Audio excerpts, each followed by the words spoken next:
Yeah, so Horizon Zero Dawn, that's another game that, oh my God, that looks like if every video game that was good got glued together in a good way. So some of my favorite parts in Tomb Raider, the Tomb Raider reboot, which I've been just yelling about for years now, is the hunting and gathering kind of stuff, where you just are let out into this area and you have to just fend for yourself and fight and survive and craft and build things and create tools, start fires and stuff like that. I really like the stuff in Far Cry where you pull up the map and you go, oh, gazelles live here. I'll go kill them. I hate that animal. I want to kill it right now. And I love robots. Yeah. So this is awesome. This is some of my favorite things coming together. I mean, it has other elements that were very briefly shown when the menu was pulled up, like customization. I think there was an inventory and there was crafting. Yep. Sorry, it wasn't customization. It was rope launching.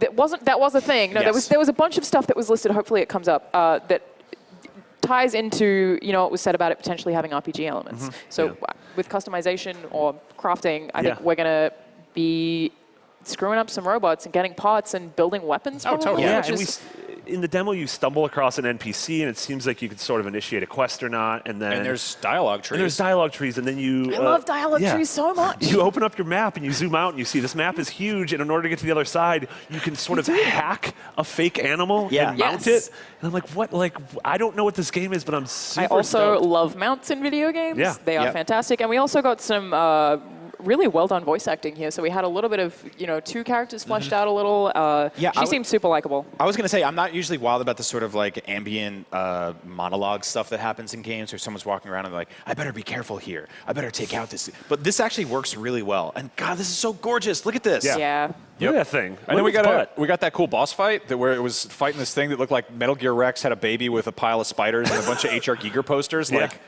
she just kind of rolls up and she's like, I wonder what's wrong here. And it's just like, well, there's a giant calamitous nightmare romping around and ruining stuff. So right. That's great. Yeah, I mean, this is what we wanted to, like beforehand, we said we wanted to see more. We want to see more outside that one single conflict. And we did here.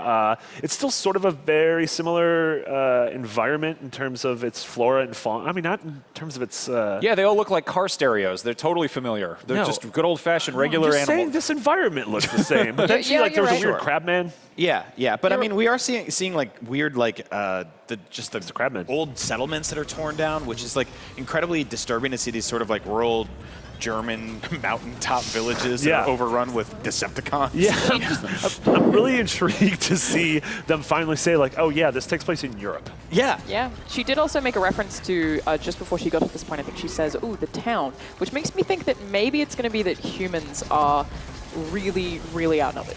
And there's been a few of them, and they have to keep moving, and maybe they're being chased by these things, but have figured out how to utilize them. Yeah, or she seems like someone, like she seems a member of society who's willing to go outside the safety of the town walls in order to hunt and gather or figure out just what the hell. It definitely seems like it has a strong narrative direction, which was one of the things I was a little bit worried about initially. I thought that it was just going to be a lot of combat. But and I really like the idea of like farming in this game too, just like fighting these animals for hours on end to find one shard of one piece that might help you make your bow better. I mean, we all did tons of that in Far Cry, right? Yeah. Like, I think I'm totally getting Far Cry vibes. It's just a lot more unique. I'm getting vibes of pretty much every video game I've ever played. Like, this feels honest. That sounds stupid, but like seriously, it feels like such a, which makes sense because it's this kind of combination of like fantasy elements, like bow and arrow stuff, but also cyborg, robot, animal stuff, and it's post-apocalyptic, but it's also medieval. And I think it's important to note too that if this video game was released even 10 years ago, this would be entirely sepia toned, but this is like gorgeous. Like, look how colorful this is.